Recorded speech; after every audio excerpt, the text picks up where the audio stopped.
हम अपने जीवन में कुछ करें, ऐसा बोध मिल सके, ऐसी प्रेरित हो सके, इसीलिए तो हम सत्संग में आते हैं। उन ज्ञानी पुरुषों ने भी इसी कमजोर शरीर को पा करके इस शरीर में रह करके अमर हो गए, तभी आज हम उनकी चर्चा करते हैं। इसीलिए इसको साधन धाम कहा। यह साधन का धाम है, मोक्ष का दरवाजा है। कब? जब हम समय रहते समय को पकड़ लें, समय रहते अपना काम कर लें, समय रहते अपने जीवन को बोध प्राप्त कर लें, समय रहते ही हम कुछ कर सकते हैं। आज आदमी के पास समय निकलता चला जा रहा है, जीवन बीतता चला जा रहा है, बचपना चला गया, जवानी भी जाने वाली है। जवानी जवानू छे, गुजराती में कहते हैं ना, जवानी तो जवानू छे, जवानी भी जाने वाली है, बुढ़ापा भी आ गया है, नहीं तो आने वाला है। जवानी जाएगी, बुढ़ापा जो आएगा वो वापस जाने वाला नहीं है। थोड़ा जीवन है, जीवन की गाड़ी चली जा रही है, उतरने की मंजिल करीब आ रही है। एक भजन में बहुत सुंदर गाया है, जीवन की गाड़ी चली जा रही है, उतरने की मंजिल करीब आ रही है। जीवन की गाड़ी चली जा रही है, उतरने की मंजिल करीब आ रही है। यह जीवन की गाड़ी चली जा रही है और उतरने की मंजिल बिल्कुल करीब में है। तो जो गाड़ी चलती है तो गाड़ी का कोई नाम होता है ना, एक्सप्रेस, कुछ ना कुछ नाम होता है। तो ये शरीर रूपी गाड़ी का नाम क्या है? ये है नर्तन एक्सप्रेस। नर्तन की गाड़ी में, नर्तन की गाड़ी है, इसमें क्या है? अहंकार सीट है और डिब्बा लगा मन, डिब्बा का मन है, और श्वासों की रफ्तार बतला रही है। तो जीवन की गाड़ी चली जा रही है, उतरने की मंजिल करीब आ रही है। ट्रेन दो पटरी पर चलती है, दिन रात की पटरी पे ये दौड़ती है, दिन रात की पटरी पे ये दौड़ती है, और मुसाफिर को अपनी जगह छोड़ती है। रास्ते के सब दृश्य दिखला रही है, उतरने की मंजिल करीब आ रही है। जीवन की गाड़ी चली जा रही है, अब उतरने की मंजिल करीब आ रही है। कितना बढ़िया भजनकार ने गाया है। दिन रात की पटरी पे दौड़ती है, और इसमें स्टेशन कौन सा है? सबसे पहले देखा था बचपन का स्टेशन, बचपना पहले आता है। सबसे पहले देखा था बचपन का स्टेशन, और मिला बाद में था जवानी का जंक्शन। जवानी जंक्शन है, जंक्शन में बहुत सी गाड़ियां आती है, इधर भी जाती है, उधर भी जाती है, उधर भी। जवानी जंक्शन में अच्छा भी काम किया जा सकता है, अपने कल्याण का भी काम किया जा सकता है, और गलत दिशा में जाया जा सकता है। तो सबसे पहले देखा था बचपन का स्टेशन, और मिला बाद में था जवानी का जंक्शन।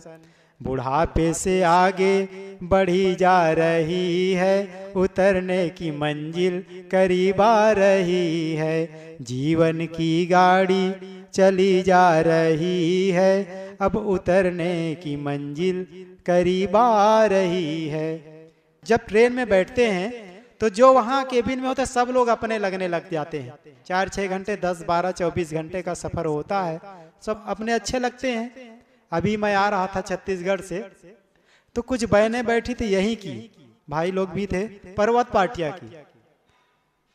तो कहे महाराज आप लोग भजन करते होंगे, गाते सुनाते होंगे, कि सत्संग करते होंगे। मैंने कहा आओ, प्रथम रविवार को 7 तारीख को वहां सत्संग भंडारा है। कहे महाराज अवसर लगे तो जरूर आऊंगा। तो कहे महाराज कुछ भजन सुना जी। मैंने इसी भजन को सुनाया उसको, जीवन की गाड़ी चली जा रही, बहुत मगन हो गई वो। जब उतरने का समय आता है तो अंतिम में क्या होता है? छूटेगा अपने परायों का मेला। शरीर के जब जाने का समय आता तो अपना पराया सब छूट जाता है, जैसे ट्रेन से उतरने तो वो कहाँ गई और लोग कहाँ गए, हम कहाँ गए, सबका अपना अपना मंजिल आता, उतरते चले जाते हैं। तो छूटे गए अपने परायों का मेला, राजेश्वरानंद जाना अकेला। और जाना अकेला। तब इस दृश्य को देख करके तबीयत बहुत यार घबरा रही है, अब उतरने की मंजिल करीब आ रही है। जीवन की गाड़ी चली जा रही है, उतरने की मंजिल करीब आ रही है। सब उतरने का मंजिल करीब आ रहा है, बिल्कुल निकट आ रहे हैं। इसलिए साहब कहते हैं इस शरीर में साधना कर लो, भजन कर लो। समय को जो मुट्ठी में पकड़ लेता है उसका बेड़ा पार हो जाता है। हम समय को खोते चले जाते हैं। सबके लिए समय निकलता है, भजन के लिए आदमी के पास समय नहीं निकलता है। किसी को कहो कि भैया सत्संग में क्यों नहीं आया अमुक दिन, क्या करूं साहब, टाइम नहीं मिला, टाइम नहीं मिला, टाइम नहीं मिला। कहने का एक रिवाज हो गया है, टाइम नहीं है, टाइम नहीं है। एक कवि ने बहुत सुंदर कहा है, टाइम नहीं है व्यापारी के पास परिवार के लिए, टाइम नहीं है नेता के पास सरकार के लिए, टाइम नहीं है पुलिस के पास रक्षा के लिए, और टाइम नहीं है शिक्षक के पास शिक्षा के लिए, टाइम नहीं है साधु के पास साधना के लिए, और टाइम नहीं है भगत के पास भक्ति के लिए। बहाना है ना, टाइम नहीं, टाइम नहीं। सज्जनों चाहे जितना भी टाइम नहीं है, टाइम नहीं कहो, जब मौत आएगी तो जाने के लिए टाइम आ जाएगा। बच्चा जन्म लेता उसको अवसर मिलता है, आप बीमार होते हैं हफ्ता भर हॉस्पिटल में रहने के लिए समय मिल जाता है। समय किसके लिए नहीं मिलता है?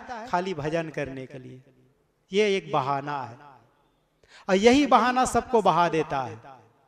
तो चाहे जितना कहो टाइम नहीं है, टाइम नहीं है, लेकिन एक बात याद रखना, जब कोई बेबस औरत चौराहे पर पड़कर अपने इज्जत आबरू बचाने के लिए आपको गुहार लगाए, जब एक वृद्ध अपनी लाठी संभालने के लिए आपको सहयोग करने के लिए गुहार लगाए, जब पाकिस्तान जैसे देश भारत को बुरी नजर से आंख दिखाए, सज्जनों एक कभी मत कहना कि टाइम नहीं है, कभी मत कहना कि टाइम नहीं है, कभी मत कहना कि टाइम नहीं है।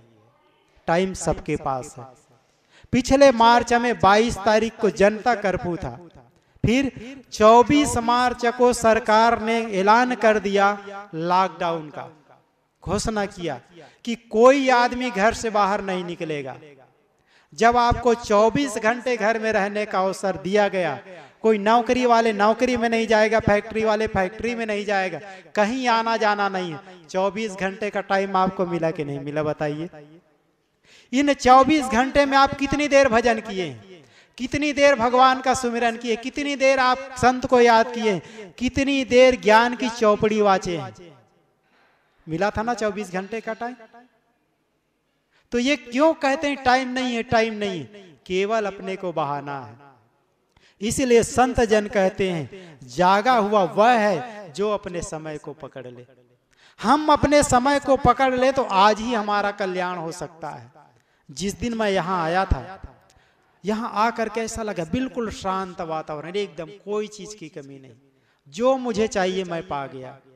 कल ही एक भाई आया था यहाँ, वो कहता था कि महाराज यहाँ आता हूं तो एकदम शांति मिलती है। मैं कहा सिर्फ आपको ही नहीं मिलती, हम लोग को भी मिलती है।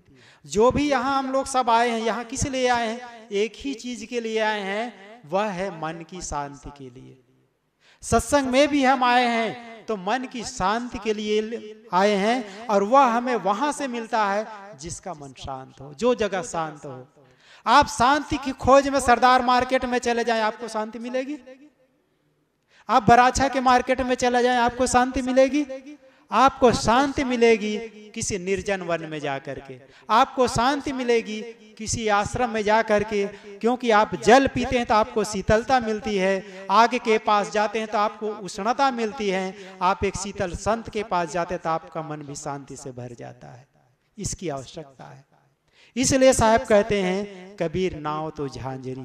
ये हमको बिल्कुल कमजोर शरीर मिला हुआ है, ये कब बह जाए, कब गल जाए, कब नाश हो जाए, इसका कोई ठिकाना नहीं है। लेकिन इसी कमजोर शरीर को पा करके हमको साधना करना है, इसी कमजोर शरीर को पा करके हमको अपने कल्याण का काम करना है। आज ही सुबह सुबह मैं सोच रहा था, एक पक्षी की भी आवाज नहीं हो रही थी। आप सोच सकते ये हमारी मनोदशा कैसी होती है। जिस समय मैं ध्यान में बैठा था, लग रहा था कि एक पक्षी भी नहीं बोल रही है। मतलब हमारे कल्याण में वो पक्षी भी सहायक है। आपका वातावरण कितना सहयोग करने लगे हैं आपके लिए, लेकिन असफलता तब हो जाती है कि जब हम उस समय को खो देते हैं, जब हम उस समय को बिता देते हैं, जब उस समय को बर्बाद कर देते हैं। सज्जनों, जो 24 घंटा का समय हमको मिला है, अपने बाल बच्चों के लिए बहुत कमा चुके। आप कितना कमाओगे? और इस जन्म के लिए आप बहुत कमा चुके हैं, और कितना कमाओगे? मैं सोचता हूं आप तक भोजन मिल रहा है, आज तक कपड़े पहन रहा हूं, आप लोग देते ही हैं। अब मुझे और क्या चाहिए? कपड़ा आप देते हैं, भोजन आप देते हैं, मुझे एक ही काम करना है, अपनी मन की शांति का काम, और थोड़ा बहुत आपके शांति में सहयोग बन जाऊं, बस, और किसी चीज की आवश्यकता नहीं। इसलिए अपने समय को पकड़ना है। जो समय को मुट्ठी में पकड़ लेता है उसका बेड़ा पार हो जाता है। ये नहीं है कि हम समझते नहीं, हम समझते हैं, समझ करके समय को बर्बाद कर देते, समझ करके भी उसको हम प्रयोग में नहीं ला पाते हैं। एक ग्वाला होता है, गाय से दूध निकालता है, निकाल करके उसको गरमाता है, उसमें जावन डाल करके दही बनाता है, दही को मथ करके मक्खन निकालता है, मक्खन को आग में तपा करके घी बनाता है, और अंत में क्या करता है? उस घी को निकाल करके नाली में फेंक देता है। आप समझते हैं क्या वह समझदारी का काम किया? समझदार आदमी है वो। उन्होंने अपना श्रम बर्बाद किया, अपना समय बर्बाद किया, और उस वस्तु को भी बर्बाद किया। सज्जनों, अगर समझ बूझ करके हम भी कल्याण का काम नहीं करते हैं, उस ग्वाला सरीखा हम भी है। इतना सुंदर अवसर मिला हुआ है, इतना सुंदर साधना की योग्य भूमिका मिली हुई है, इस समय को हम बर्बाद नहीं कर रहे हैं। समय को बर्बाद करके हम गुरु तो क्या, शिष्य भी नहीं बन सकते। शिष्य पहले बना जाता है, तब गुरु बना जाता है। पहले शिष्य होकर के सेवा की जाती है, गुरु की वंदना की जाती है, सिर झुका दिया जाता है, अहंकार का मर्दन कर दिया जाता है, तब गुरु से हम कुछ सीख लेते हैं। साहब कहते हैं कबीर नाव तो झांझरी, बड़ी वीरानी भार, वीराने का भार से लदा हुआ है, लदता चला जा रहा है। ये जो हमारे शरीर का भार है, हमको वजन नहीं लगता है। कोई 40 किलो के वेट का है, कोई 50 का वेट का है, कोई 60-70 का है, लेकिन अपना शरीर वेट लगता है क्या? अधिक वजनी लगता है, अधिक भार स्वरूप लगता है? नहीं लगता है। लेकिन कभी कभी जब इस शरीर का भार बहुत बढ़ जाता है, तो अपना शरीर भी भार रूप लगता है। एक उदाहरण बताऊं, सदगुरु श्री अभिलाष साहब जी के साथ मैं लखनऊ में था सन 2008 में। कुछ भक्त मिलने आए थे, उसमें एक युवक भी था। सत्संग के बाद गुरुदेव जी से मिलने आया, तो गुरुदेव जी को प्रणाम बंदई करते हुए कहा, गुरुदेव अब तो मैं कुछ ठीक हूं। कहे कैसे? कहे जब से बाबा रामदेव का योगाभ्यास करने लगा हूं, 105 किलो घटाया हूं। कितना घटाया हूं? कहे 105 किलो। अब मुझे भी आश्चर्य लगा, गुरुदेव जी भी हंसने लगे कि 105 किलो घटाया, मतलब तुम कहना क्या चाहते हो? उस युवक ने कहा, गुरुदेव 105 किलो घटा करके आज 95 का हूं, 95 किलो का हूं, मतलब 200 किलो हो गया था, 200 किलो का हो गया था। उसका शरीर भी उसको खुद को भार लगता था। लेकिन फिर भी अगर शरीर भार रूप नहीं है, तो ऊपर से अगर हम 5 किलो भी लेकर के चलते हैं ना, तो भार लगता है। इसलिए सदगुरु श्री विशाल साहब ने कहा था, तन भारा मन भार है, भारा जे संबंध। तन भार रूप है, मन भार रूप है। शरीर का भार तो फिर भी हल्का है, सबसे ज्यादा भार रूप है वह है मन का भार, और दूसरों से बोझिल होता चला जा रहा है। एक छोटा गांव था, एक दुकानदार के पास एक महिला आई, आकर के कहने लगी कि भाई साहब आपके दुकान में, यहाँ तो बड़ा मार्केट है और भी दुकानें होते हैं, आपकी दुकान में जो सबसे अच्छी और कीमती साड़ी है, मैंने सुना है कि आपके यहाँ कोई साड़ी है अच्छी साड़ी, वही साड़ी मैं लेने के लिए आई, वही मुझे दे दीजिए। कहे बहन आपको वही साड़ी क्यों चाहिए? तो वो बहन कहने लगी कि भाई साहब मुझको वही साड़ी इसलिए चाहिए ताकि मैं जब उस साड़ी को पहनूं, उस कपड़े को पहन करके निकलूं, तो मेरी जो पड़ोसी है ना जल भुन करके खाक हो जाए। उस दुकानदार ने भी गजब की बात कहा। उन्होंने कहा बहन जी माफ करिएगा, मेरे पास वो साड़ी सिर्फ एक ही पीस थी और अभी अभी सहयोग से आपकी ही पड़ोसी लेकर के गई है। अब कौन जलेगी भाई उसको देख करके? इसलिए तन भारा मन भार है, भारा जय संबंध। ये मन दूसरों के भार से लदता चला जाता है, अपने भार से बोझिल नहीं है, दूसरों को भार, दूसरों को देख करके दुखी होता है। एक गुरु के पास शिष्य रहते थे। उस शिष्य ने कहा गुरुदेव सुख से जीने का तरीका बताइए, सुख से जीने का तरीका बताइए। गुरु ने कहा तुम्हारे उत्तर तो मैं बाद में दूंगा, पहले एक काम करो, आपके आसपास में जो मोहल्ला वाले या जो कॉलोनी में लोग रहते हैं ना, उन लोगों के पास जाओ, जो सबसे सुखी आदमी होगा उसका कुर्ता मेरे पास लेके आना, फिर मैं तुमको सुख का रास्ता बताऊंगा। वह आदमी गया, बोला भैया मुझे तुम्हारा कुर्ता चाहिए। कह ले जाओ, पहले ये बताओ तुम सुखी हो कि नहीं हो। अरे यार क्या बताऊं, मैं सुखी तो नहीं हूं। क्यों? मेरा पड़ोसी इतना दुष्ट आदमी है, इतना बदमाश है कि मुझे चैन से जीने नहीं देता है। कभी मेरी जमीन हड़पने लगता है, कभी गाड़ी मेरे रास्ते पर खड़े कर देता है, कभी कुछ करता है। मैं पड़ोसी के कारण बहुत दुखी हूँ। क्या भैया आपका कुर्ता तो रहने दीजिए, नहीं ले जाऊंगा मैं। दूसरे आदमी के पास गया, उसको कहा भैया मुझे आपका कुर्ता चाहिए। कह ले जाओ, ये लो। क्या पहले ये बताओ आप सुखी हो कि नहीं हो। उन्होंने कहा क्या बताऊं यार, मेरी पत्नी इतनी तेज तर्रार है कि मुझे नाको दम किए रहती है, मैं उन्हीं से परेशान रहता हूं। कहे तब तो तुम्हारा भी कुर्ता मुझे नहीं चाहिए। किसी महिला के पास गया हुआ, कहे आप तो सुखी हो। कहे क्या बताऊं, मेरे पति कंकालू स्वभाव के हैं, हर समय मेरे पर तरफ नजर रखे रहते, चैन से जीने ही नहीं देते। पत्नी भी दुखी है। किसी के पास गया है और कोई पुत्र से परेशान है, कोई पुत्र है तो पिता से परेशान है। वह आदमी निराश हो गया और गुरु के पास आया। गुरु ने कहा लाए हो कुर्ता किसी का? कहे गुरुदेव आपने कहा था जो सबसे सुखी हो उसका कुर्ता लाना, मुझे तो कोई सुखी आदमी ही नहीं मिला, तो कुर्ता किसका लाता? गुरु ने कहा अच्छा ये बताओ, जो लोग दुखी हैं वो अपने कारण से दुखी हैं? कहे गुरुदेव नहीं, अपने कारण तो कोई दुखी नहीं, सब के सब दूसरों के कारण से दुखी है। कोई पत्नी के कारण दुखी है, कोई पड़ोसी के कारण दुखी, कोई पति के कारण, कोई पिता के कारण दुखी, तो कोई पुत्र के कारण। तब उस संत ने कहा कि बेटा सुख से जीने का रास्ता है दूसरों को ध्यान न देना, दूसरों को न देखना और अपनी तरफ देखना। शिष्य ने कहा गुरुदेव ये तो आप पहले भी बता सकते थे कि सुख से जीने का रास्ता अपने को देखना, दूसरों को न देखना, पहले भी कह सकते थे। तो गुरु ने कहा मैं पहले कहता तो तुमको विश्वास कम होता, विश्वास नहीं होता। जब अब तुम खुद परीक्षण करके देख लिए ना, खुद परीक्षा करके देख लिए, परीक्षण करके देख लिया, अब तुमको विश्वास हो गया कि सुख से जीने का तरीका क्या है। सुख से जीने का तरीका है अपने आप को देखना, दूसरों को देखना नहीं।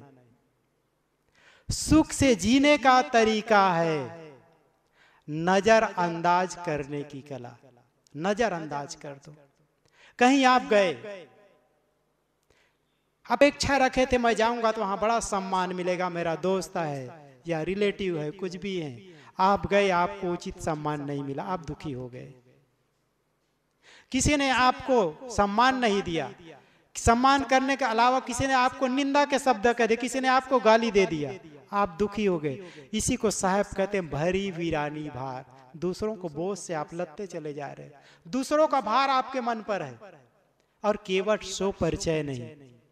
ये तीसरी बात साहब कहते, केवट कौन है? इस नाव को जो खोने वाला है, खेने वाला है, मल्लाह है। अब मल्लाह कौन है? नाव को चलाने वाला मल्लाह होता है। नाव को चलाने वाला, जीवन रूपी नाव को सही दिशा में ले जाने वाला सदगुरु होता है, संत होते हैं। संत से आपका परिचय नहीं, सत्संग में कभी जाते नहीं, तो साहब कहते हैं क्यों कर आवे हाथ। तो कबीर साहब की ये साखी पर मैंने अपनी बात की शुरुआत की थी। कबीर नाव तो झांझरी भरी बिरानी भार, केवट सो परिचय नहीं क्यों कर उतरे पार। इसलिए सदगुरु संतों के निकट जाएं, सोचें, विचारें, अपने जीवन को देखें और वह काम करें जो आज तक नहीं किए हैं। वह काम है शांति का काम। आप सबको जीवन में शांति उतरे। मैं अपनी बात को यहीं पर विराम देता हूँ। बोलिए सदगुरु कबीर साहिब की जय।